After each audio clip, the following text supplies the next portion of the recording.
हमारे चैनल का खास कार्यक्रम शख्सियत में आज समाज सेवी और बीजेपी कार्यकर्ता ग्वालियर के उपेंद्र सिंह परमार से मुलाकात कर हमारे सह संपादक सुरजीत राजावत ने बातचीत की। यूँ तो अपने लिए हर कोई जीता है, लेकिन समाज के लिए जीना भी एक तपस्या है, क्योंकि समाज सेवा से बड़ा कोई भी धर्म नहीं है। इसका मौका भी हर किसी को नहीं मिलता। भगवान यदि किसी को इस लायक बनाता है तो उसे हर हाल में ज़रूरतमंदों की सहायता करनी चाहिए। ऐसे ही समाज सेवी और बीजेपी कार्यकर्ता हैं उपेंद्र सिंह परमार। 36 वर्षीय उपेंद्र सिंह परमार को आज गणेश कॉलोनी निवासी ही नहीं बल्कि पूरा शहर भली भांति जानता है। ये सभी भजन कीर्तन कथा सामाजिक कार्यों में एक दूसरे का हाथ बटाते हैं। सभी युवाओं का मकसद ज़रूरतमंदों की सहायता करना है। इसके लिए उपेंद्र सिंह परमार का प्रयास रहता है कि वे स्वयं के व सामाजिक स्तर पर तथा सरकार की तरफ से ज़रूरतमंदों की हर तरह से मदद उपलब्ध करा सकें। उपेंद्र सिंह परमार ने बताया कि उनकी ताकत उनके आराध्य भगवान, उनका परिवार व समाज है। उन्होंने बताया कि जब किसी ज़रूरतमंद की सहायता की जाती है तो व्यक्ति को सुकून मिलता है और इसकी अनुभूति किसी अमृत से कम नहीं होती। इससे उन्हें प्रेरणा मिलती है कि वे भी समाज सेवा में आगे बढ़ें। उनका कहना है कि आज भौतिकता की आंधी और महंगाई ने गरीबों की कमर और भी तोड़कर रख दी है। ऐसे में उनका हाथ हमेशा गरीबों की मदद के लिए आगे रहेगा। सामाजिक सरोकार की जो कड़ी मेहनत कर रहे हैं उसे वह मरते दम तक जारी रखेंगे। उन्होंने कहा कि अब वे कन्या भ्रूण हत्या की बढ़ती घटनाओं को रोकने का प्रयास करेंगे। उपेंद्र सिंह परमार कहते हैं कि पिताजी के बताए हुए रास्ते पर चल रहे हैं और जो भी मिला है वह पिताजी के आशीर्वाद से मिला हुआ है।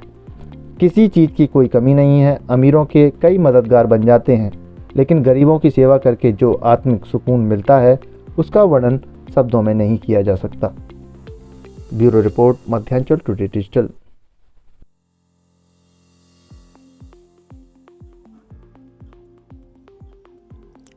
नमस्कार, मैं सुरजीत राजावत आपका स्वागत करता हूं मध्यांचल टुडे के शख्सियत कार्यक्रम में। तो आज हमारे साथ एक ऐसे शख्स हैं जिनके बारे में वैसे तो आप परिचित होंगे, मोहताज की ज़रूरत नहीं उनके बारे में परिचय देने की। तो आज हमारे बीच में समाज सेवी एवं भारतीय जनता पार्टी के सक्रिय सदस्य उपेंद्र परमार जी हैं और उनसे हम जानेंगे उनके जीवन परिचय के बारे में। साथ में आज वो जिस स्थिति में आज इस ऊंचाई पे पहुंचे हैं उसके बारे में भी चर्चा करेंगे। साथ में कई ऐसे कार्य हैं जो उन्होंने अपने स्तर पे किए और आज कहीं ना कहीं वो कार्य इतने लाभकारी सिद्ध हो रहे हैं कि जिनके लिए वो कार्य किए, नाम नहीं लेंगे अपन किसी व्यक्ति विशेष का, काफ़ी खुश हैं वो लोग और आज कहीं ना कहीं जाके एक अच्छे मुकाम पे पहुंच गए हैं। उपेंद्र परमार जी, स्वागत है आपका। सबसे पहले नमस्कार। मैं सर्वप्रथम मध्यांचल टुडे को नमस्कार करूंगा, उसकी पूरी टीम को नमस्कार करूंगा और साथ ही सभी क्षेत्रवासियों को मेरा सादर सप्रेम नमस्कार। मेरा नाम उपेंद्र सिंह परमार है। मेरा वर्तमान निवास Ganesh colony, ward number 7, 15 number विधानसभा है और पूर्व पता मेरा मुरैना ज़िले का निवासी हूँ, ग्राम रघुपुरा है मेरा। और वर्तमान में अपने गणेश कॉलोनी वार्ड नंबर 7 में सेवाएं दे रहे हैं। और शुरू में हम मुरैना से ग्वालियर में निवास लगभग 95 में ग्वालियर आए थे और यहाँ पे अपने पढ़ने के लिए आए थे।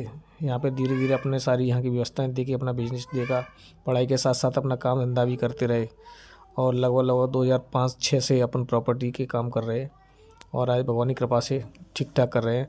दूसरा, अपने काम धंधे के साथ साथ में राजनीति और समाज सेवा के क्षेत्र में भी मैं लगातार कार्य कर रहा हूँ। माननीय प्रद्युम्न सिंह तोमर साहब से लगभग 2005-06 से जुड़ा हुआ हूँ मैं और उनके सानिध्य में पहले कांग्रेस पार्टी में काम किया था और श्रीमंत महाराज ज्योतिरादित्य सिंधिया जी और श्री प्रद्युम्न सिंह तोमर साहब के नेतृत्व में कांग्रेस छोड़ के बीजेपी में आए और जब से लगातार हम भारतीय जनता पार्टी के जितने भी सारे प्रोग्राम होते हैं उसको अटेंड कर रहे हैं और सुचारू रूप से जो पार्टी हमें काम देती है उस काम को हम कर रहे हैं।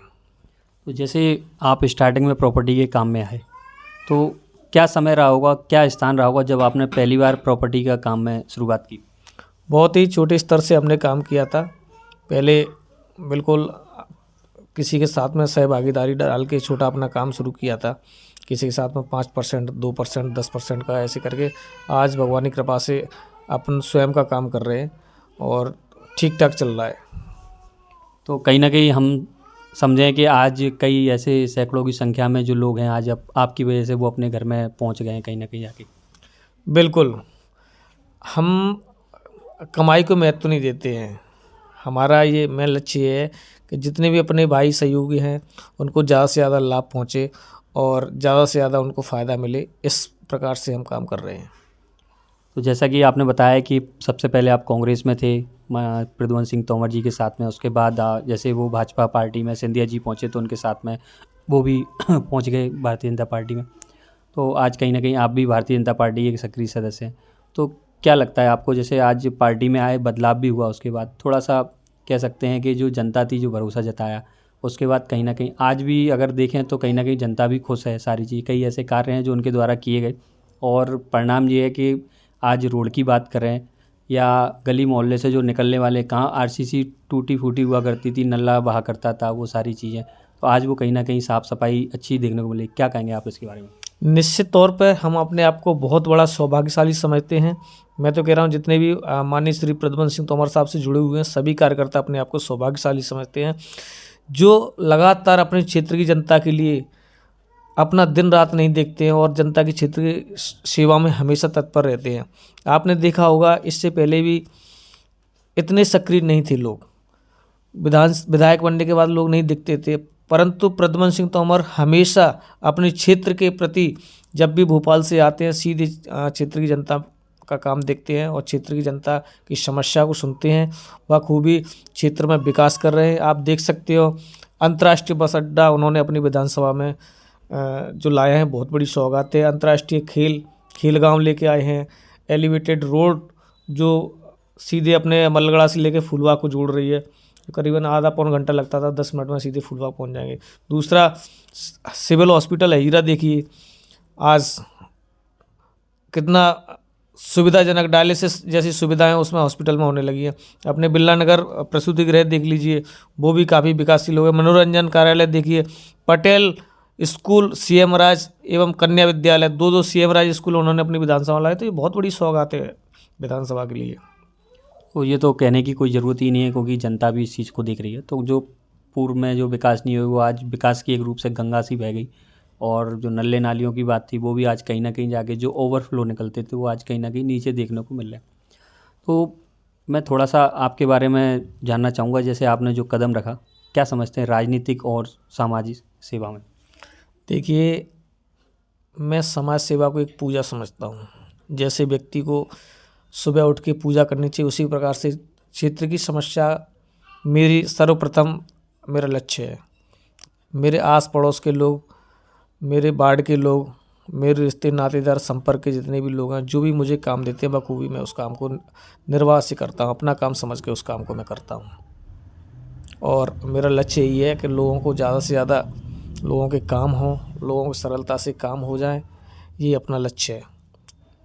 आज बात करें अगर वार्ड 7 की और उसके आसपास की जो क्षेत्र हैं, वार्ड हैं, उनमें कहीं ना कहीं जाके आप युवाओं के एक आइकन बन गए, क्योंकि आपने एक जीरो से स्टार्ट किया और आज इस मुकाम पे हैं।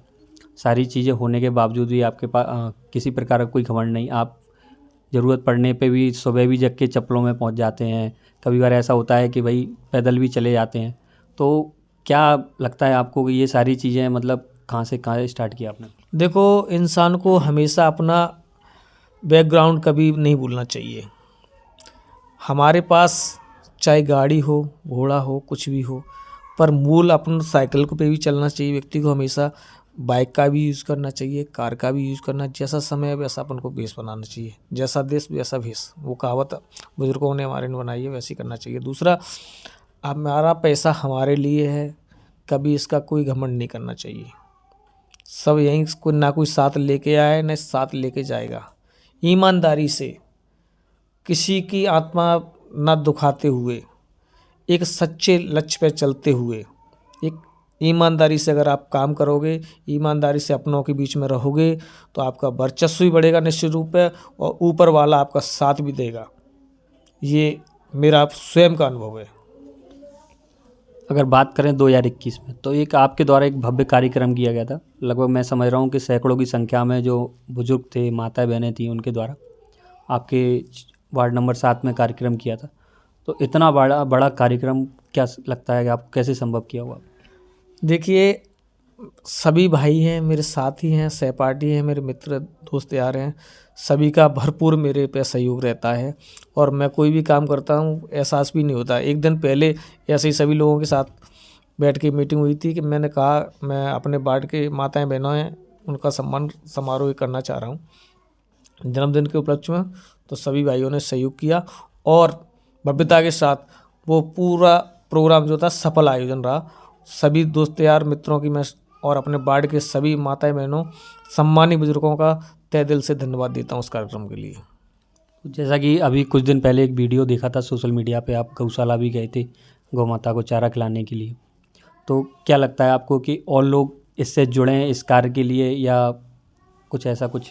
निश्चित रूप से सभी युवाओं को मैं एक नई पहल के लिए आग्रसित करूंगा और नई पहल चलाने के लिए मैं सभी से कहूँगा कि जो भी अपने जन्मदिन पे अगर कोई अपना कार्यक्रम रखना चाह रहे हैं तो इधर उधर आलतू फालतू खर्चा न करते हुए एक गौशाला जो बेसहारा जानवर हैं उनके साथ अपना जन्मदिन मनाएं, या बेसहारा अपने जीव हैं, लोग हैं, माता पिता हैं, या मान के चलिए अंधाश्रम है, वृद्धाश्रम है, अन्य प्रकार के जो आश्रित लोग हैं जिन्हें मदद की आवश्यकता है, उनके बीच में आप अपना जन्मदिन मनाएं। तो आपके लिए और उनके लिए दोनों के लिए ये लाभदायक रहेगा और ऊपर वाला भी आपकी उम्र को बढ़ाएगा। तो जैसे कि आपने स्टार्टअप किया, स्टार्टअप से जीरो से लेके आज इस पोजीशन पे पहुँचे, तो इसमें कहीं ना कहीं जाके आपको कई परेशानियों का सामना भी करना पड़ा हो। तो क्या पहली कोई ऐसी परेशानी जो आपको बड़ा झकझोर गई हो? निश्चित तौर पर सबसे मेन चीज़ आती है आर्थिक समस्या। एक ऐसी समस्या होती है जो जब तक आप मुकाम पे नहीं पहुंचते, जब तक आपका कोई साथ नहीं देता है। सिर्फ आपका परिवार और आपके जो कुछ खास लोग होते हैं वही आपका साथ देते हैं और आपको समझते हैं। और मैं तो इस सक्सेस के पीछे अपने माता पिता और अपने सहयोगियों का आभारी हूँ और रहूँगा और रहता हूँ। निश्चित तौर पे आप मेहनत करोगे तो मेहनत का फल मीठा रहता है। आप अपनी सच्ची नीयत से आप मेहनत करते रहिए, ऊपर वाला आपको इतना बढ़ाएगा आप सोच भी नहीं पाएंगे। तो कहीं ना कहीं जाके, जैसा कि आपने बोला, एक व्यक्ति जो पीछे होता है जो हमारे मार्गदर्शक के रूप में, तो कहीं ना कहीं वो आप माता पिता जो कि हर किसी के प्रेरणा स्रोत रहते हैं। उसके साथ में कोई ऐसा व्यक्ति भी रहा होगा आपके साथ में जिसने आपको बोला होगा कि नहीं आप ऐसा करिए, आपके साथ ऐसा होगा, और कह सकते हैं एक धक्का देने का, जो कहते हैं ना, अगर बात करें धक्का देने का काम, तो ऐसा कोई शख्स रहा है जो आपने मतलब वो धक्का दिया और आप इस मुकाम पे पहुँचे? बिल्कुल। देखो, पैसा मैं कमाता था, शादी से पहले मैंने पैसा काफ़ी कमाया पर जोड़ नहीं पाए, और शादी के बाद अपने माता पिता के बाद दूसरा मेरा अगर किसी ने सहपाठी से साथ दिया तो मेरी अर्धांगिनी ने दिया, और मेरे भाइयों ने मेरा सहयोग किया, मेरे मित्रगण ने भी मेरा भरपूर सहयोग किया। भगवान की कृपा से मैंने बहुत मेहनत की। स्टार्टिंग में अपने काम में स्वयं तस्सल उठाए और अपनी बाइक से पूरी सीमेंट के कट्टे उठा के ले जाता था। लोग हंसते थे, देखो ये कैसे हैं, खुद ही काम करते हैं। तो बहुत मेहनत की मैंने, आज उस मेहनत का फल है आप लोगों के बीच में है, आप सभी को दिख रहा है। तो मेहनत का फल तो मीठा रहता है। तो जैसा कि आप पहले बताते थे, आपसे एक शिक्षक भी थे, एक कोचिंग भी चलाते थे, उसके बाद फिर प्रॉपर्टी में आना, कैसे ये सारी चीज़ें? बिल्कुल। देखो, मैंने स्टार्टिंग में अपनी पढ़ाई के साथ साथ मैं अपना ट्यूशन भी पढ़ाता था, स्कूल पढ़ाने भी जाता था, क्योंकि अपनी आर्थिक स्थिति थोड़ी इतनी अच्छी नहीं थी। माता पिता मेरे पिताजी मेरे किसान थे। उन्होंने, इतना ही मैं उनका बहुत एहसानमंद हूँ कि उन्होंने मुरैना के ज़िले गांव से मुझे ग्वालियर जैसे शहर में पढ़ाने के लिए भेजा और उन्होंने मेरा खर्चा उठाया। तो उसके लिए मैं उनके धन्यवाद देता हूँ और हमेशा जीवन भर आभारी रहूँगा।